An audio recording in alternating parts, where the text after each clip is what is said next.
नमस्कार दर्शक बंधु पाणीपाग अपडेट रे आपनको स्वागत। दर्शक बंधु केतेबेले ऋतु परिवर्तन होउछि तो केतेबेले पाणीपाग रे हठात परिवर्तन आसुछि ताहा कहिबा बड़ मुश्किल। घड़ी करे घोड़ा छुटला भली वर्तमान स्थिति देखिया मिलुछि। ते पाणीपाग तरफरु बा विभिन्न मॉडल तरफरु वर्तमान बड़ खबर आसुछि। मु आज विंडोडा चैनल माध्यम रे आपन पाखरे रखबाक चेष्टा करबी। हेले ता पूर्वरु सैटेलाइट इमेज आपन देखि पारथबे। दर्शक बंधु ओडिसा रे आदि ठारू सबटु बड़ खबर आदि ठारू राज्यर विभिन्न अंचल रे सुखिला पाग आरंभ हो जिवो एवं जुलाई मासर शेष तारीख एवं अगस्त मासर 1 तारीख रु राज्यर विभिन्न अंचल रे कमी जिवो वर्षा स्थिति। तबे केउ जिले रे आगामी 24 घंटा मध्ये वर्षा हेबो कोन रहिछि मॉडल मानकर आकलन आसुना आचरण करिबा। वर्तमान स्थिति दर्शक बंधु आगामी 24 घंटा मध्ये ओडिसा रे केतक अंचल रे वर्षा हेबो काहे कि बड़ वर्षा हेबो नाही किंतु वर्षा हेबो। खास करके आपण जो रहउछि मयूरभंज केउझर सुंदरगढ़ स्थान स्थाने मध्यमरु प्रबल वर्षा रही पारे।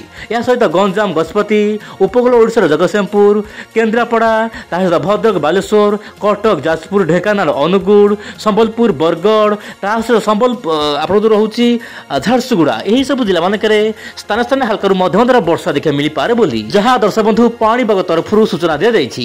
एबे सबटु बड़ खबर अगस्त मासरे केमिति रहबो पाणीपागर मिजाज खास करके आम राज्य ओडिशा देशर विभिन्न भाग में आप देखु दर्शक बंधु 4टी मानचित्र रही भिन्न भिन्न कैटेगोरी वर्तमान सामना को आसुछि। आपनकर 1 अगस्त रु 7 अगस्त मध्य ओडिशा रे वर्षा कमी जिवो उत्तर पश्चिम जिला गुडी करे राज्य गुडी करे वर्षा कमी जिवो। ता सहित दर्शक बंधु आपनकर 8 अगस्त रु 14 अगस्त मध्य ओडिशा रे मध्यम धरण वर्षा हेबो स्वाभाविक ठारू कम वर्षा रेकर्ड होई पारे।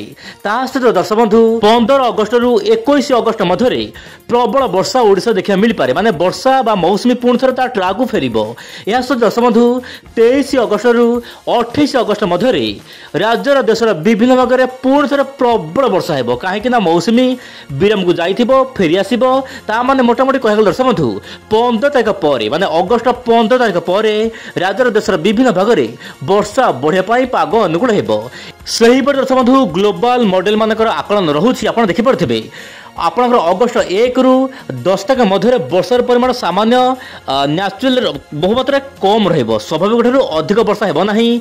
खास करके आपनकर ओडिशा पश्चिमबंग ताहा सहित दर्शक बंधु रहुछि राजस्थान रु नेकी आपनकर पश्चिम भारत पर्यंत वर्षार मात्रा बहु मात्रा रे कमी जिवो किंतु स्वाभाविक वर्षा आपनकर प्राय अगस्त 15 तारिख पर देखिबाक मिली पारे बोली वर्तमान विभिन्न मॉडल माने खास करके ग्लोबल मॉडल माने आकलन करछंती। आपण ग्राफ माध्यम रे देखि 10 तारिख मध्य वर्षा बहु मात्रा ओडिशा कमी जिवो किंतु एही समय मध्य चाषी भाई मन में गोटे प्रकार उंकी मारुथिबो आम बिलर तो वर्तमान पानी नाही धान रोइबो केमिति कोन। दर्शक बंधु मु आपन प्रथम कहिथिली अगस्त 1 तारिख रु मौसमी जाई पारे विराम को वर्तमान ताही देखिबा मिलुछि चाषी भाई मानक पई गोटे प्रकार चिंता खबर। दर्शक बंधु वर्तमान समय एबे देखिबा बायुर तल को नेकी कोन रहिछि बड़ अपडेट।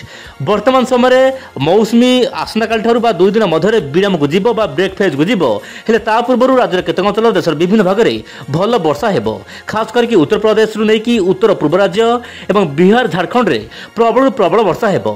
एही समय मध्य आपण देखि परथिबे दर्शक बंधु आपण कहबो चाहिबी प्रशांत महासागर बहु मात्रा रे सक्रिय होबार लागिछि जहा पय कि बंगोपसागर वायु को भारत आड़ को दर्शक बंधु जीवा को दउ नाही। वर्तमान समय किछि जदि पूर्वलु वायु जाउछि ताहाले दर्शक बंधु जळे बाष्पूर्ण वायु जाउछि यार प्रभाव रे खास करके ओडिशा आंध्र प्रदेश छत्तीसगढ़ रयलसीमा आखपाख अंचल वर्षा वर्तमान समय देखा मिल पारे किंतु वर्तमान जहाँ जना पड़ुछि दर्शक बंधु वायुर चलन माध्यम भारी वर्षा वर्तमान होबार आशंका नाही।